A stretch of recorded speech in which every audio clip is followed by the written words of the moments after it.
Have you ever met those people who always say I'm fine? They smile while listening to your stories, nod to comfort you, and occasionally self-deprecate a bit, making you feel they are genuinely relaxed. But you always sense something is not quite right. They appear to have no troubles, never argue with anyone, never create conflict, never display moods. You have never seen them speak loudly, nor have you seen them refuse anyone's request. You do not even know what they truly like or dislike. They never cause trouble, always considerate, always attentive. They are like a quiet sponge, absorbing the emotions of those around them, tuning the atmosphere just right, matching the rhythm perfectly, and hiding themselves exactly enough. They say I'm really fine, say you go first, say I can wait. But that can sometimes feels like a deliberately practiced skill. You notice they are always the last to leave and always the first to say sorry. They remember a phrase someone casually lets slip, but forget they have not slept well in a very long time. They recount a painful experience in a casual tone, smiling as they say, "That was long ago." But their eyes hold a hesitation, as if it has not truly passed. Sometimes you think they are too good to the point where they do not seem like people who get angry or who break down. They appear to have no sharp edges, no boundaries, only gentleness and accommodation. But you also know that people like this are often the most easily overlooked, because they never fight for anything, because they always look fine. They are the ones who, even with red-rimmed eyes, smile and say it's just the wind was strong. They are the most thoughtful one in the friend group. The one who never complains at work. The one who is always helping, yet the most silent at family gatherings. You have seen their quietude, but never their crying. So you assume they are truly strong. Actually, no one has asked them in a long time, "Are you really okay?" They do not want to remain silent. They simply discovered very early that speaking up changes nothing. You have seen them sit in the most edge position at gatherings, not disturbing anyone, not causing anyone to worry. When others tell jokes, they laugh along, very cooperatively. When no one is speaking, they quietly lower their head to drink water. They rarely become the focus, but never allow the atmosphere to grow cold. They excel at listening. No matter what you say, they can provide the appropriate response. I get it. You have had it hard. As if they are forever on your side. You begin to depend on this gentleness and even grow accustomed to it.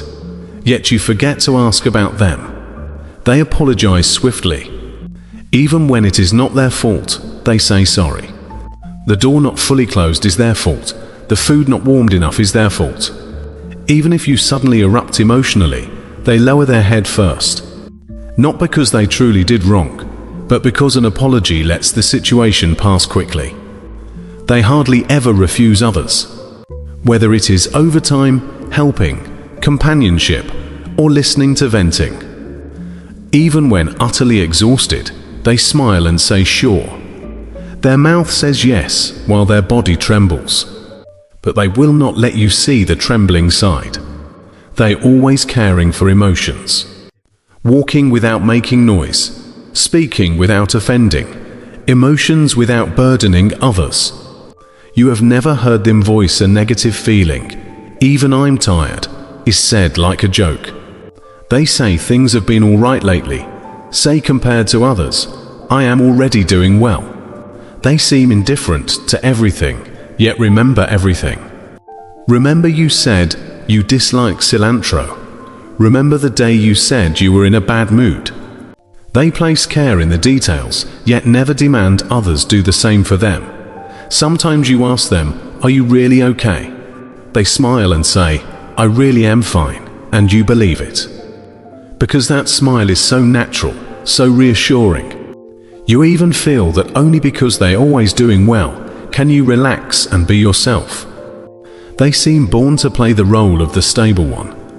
Stabilizing the atmosphere, stabilizing relationships, stabilizing others' emotions. They bear everything without uttering a word of pain. Because they believe that as long as they do not collapse, others will remain unaffected. But they forget they're human too.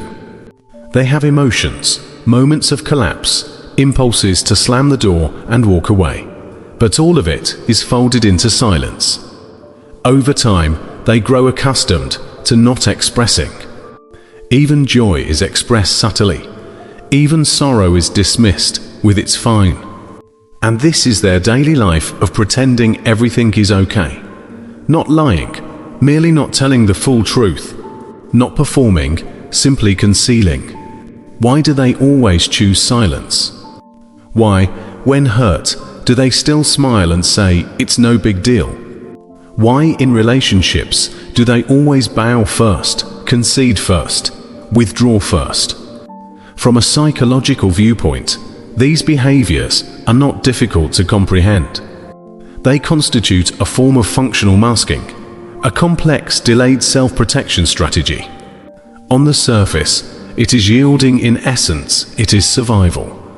When someone discovers that voicing needs yields no response, when they habituate to wronging themselves to maintain relationships, when they repeatedly encounter expressing emotion leads to blame, they learn that hiding is safer than revealing. Thus they develop an extremely efficient coping mechanism: remain quiet, remain rational, remain harmless. In close relationships, they often display anxious attachment, fearing conflict, fearing dislike, fearing relationship rupture. So they frantically adjust themselves to match the other's emotions. They over-listen, over-accommodate, until they vanish entirely within the relationship. In everyday interactions, they exhibit emotional avoidance, not mentioning their own needs, not voicing true feelings, even when wronged, saying sorry first.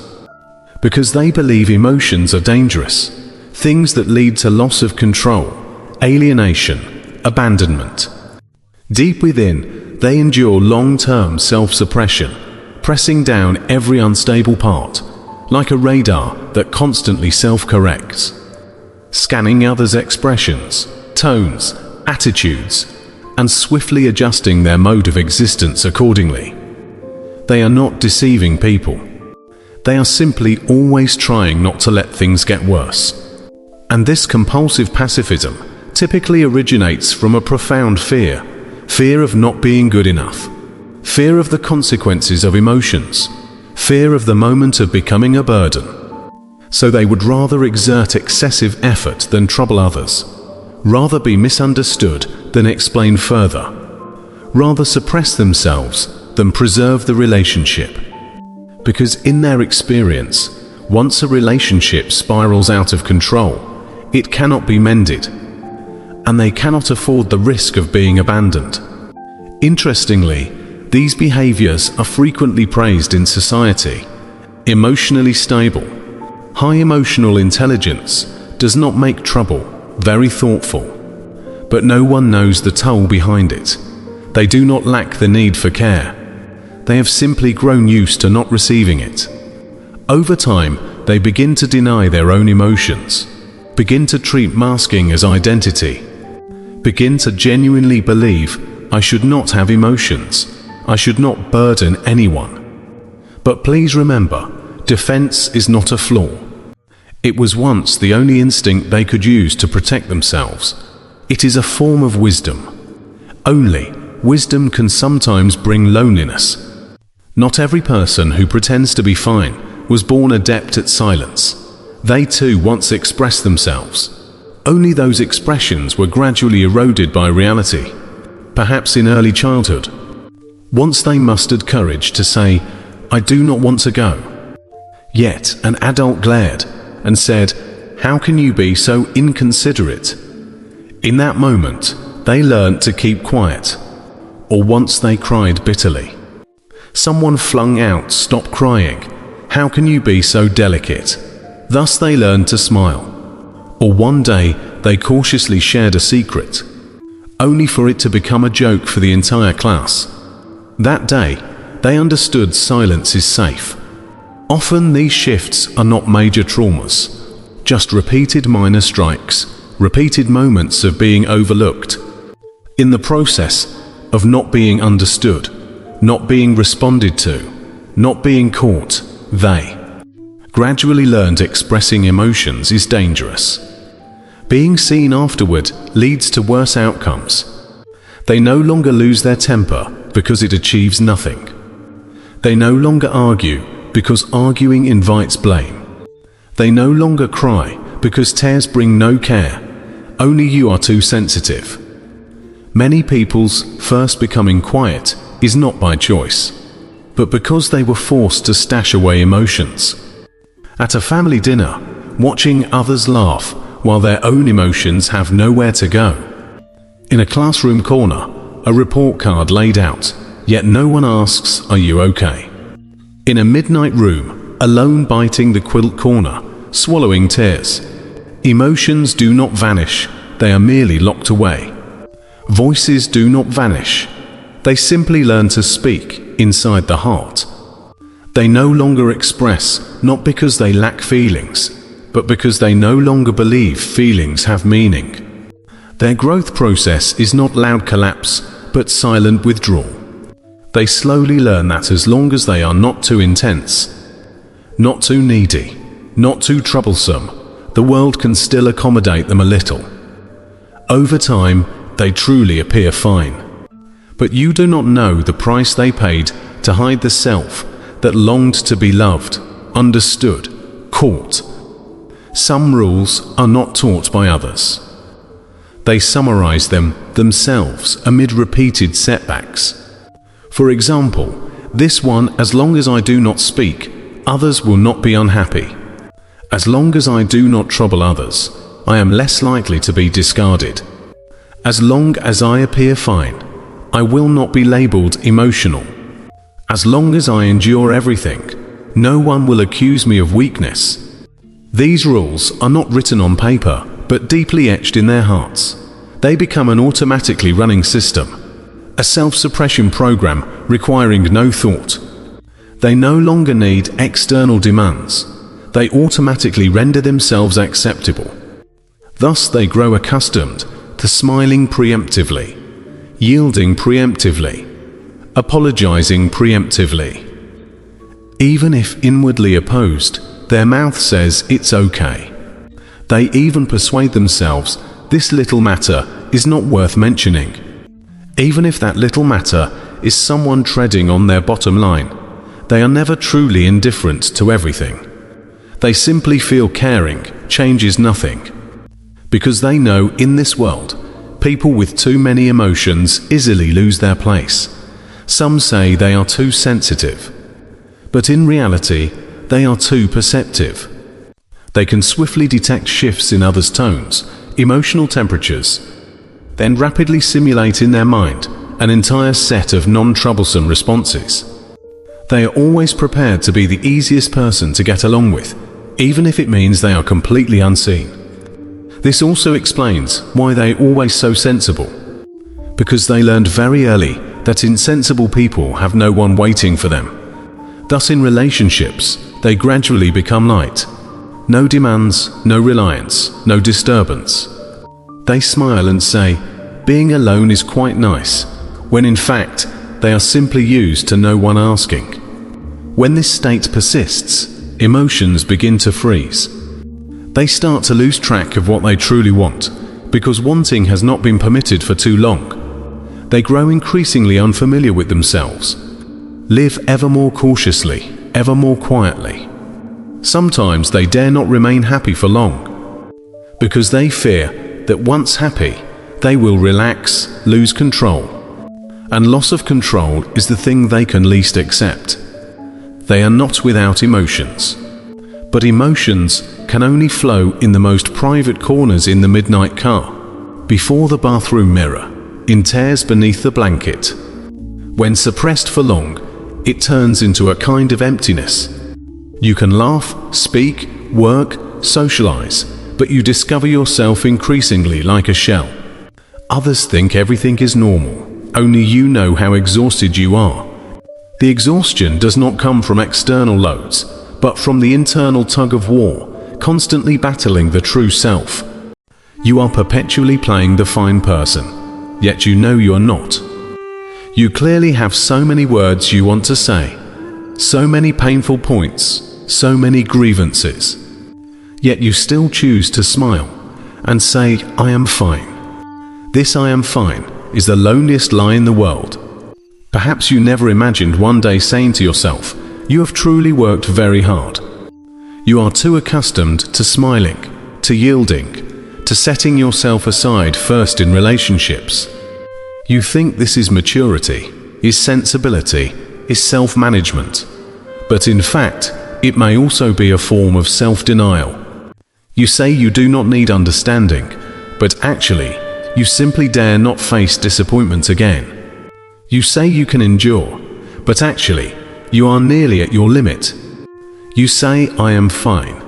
That is your protective phrase to the world. But now, can you try telling yourself, actually, I too want to be hugged?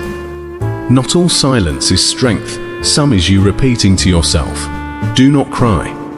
Not all smiles are genuine, some are forced out to reassure others. You're not too sensitive. You simply have not had a safe space for far too long to express true feelings freely. You are not evading. You simply have not yet met the person who will not leave because of your emotions. You are not overly emotional.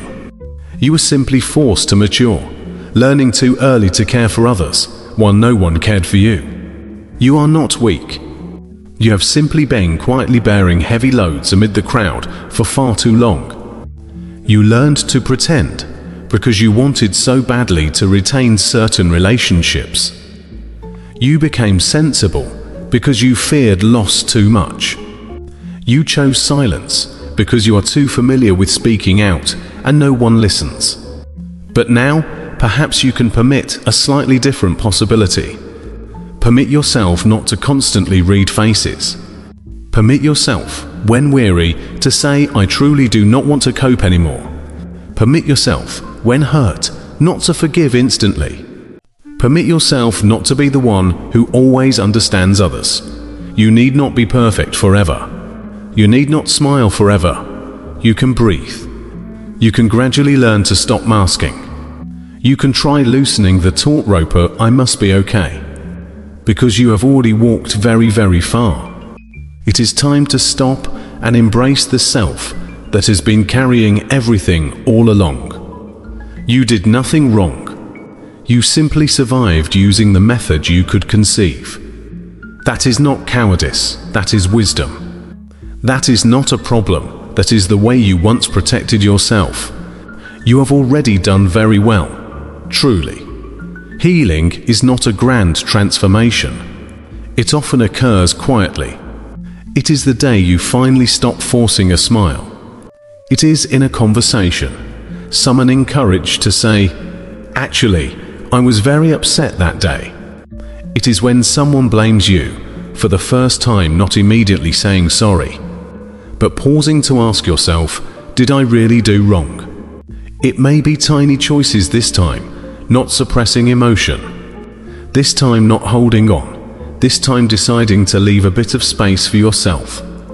You begin learning to say no, even if your voice still quivers. You begin allowing yourself to be tired, to be slow, to not be so sensible. You also begin to see those parts of yourself once denied, the you that gets angry, the vulnerable you, the wronged you. You no longer view them as burdens. You begin to understand they are the real you. You slowly realize that if a relationship can only be sustained through endurance, it is not stable, it is costly. You also realize that the you who always pretends to be fine simply has not had a safe landing place for too long. Thus, you begin to seeking someone willing to listen to you speak. Seeking a relationship where you need not suppress. Seeking a life where you can breathe naturally. Sometimes, you will still reflexively smile, apologize, yield. That is fine. This is not backsliding, this is process. Healing is not becoming a different person. It is gradually unloading the things you once believed must be carried. returning step by step to the you that already existed. Yes, you originally deserve understanding. You originally should be treated with gentleness. You need not be strong forever. You need not be flawless to be kept.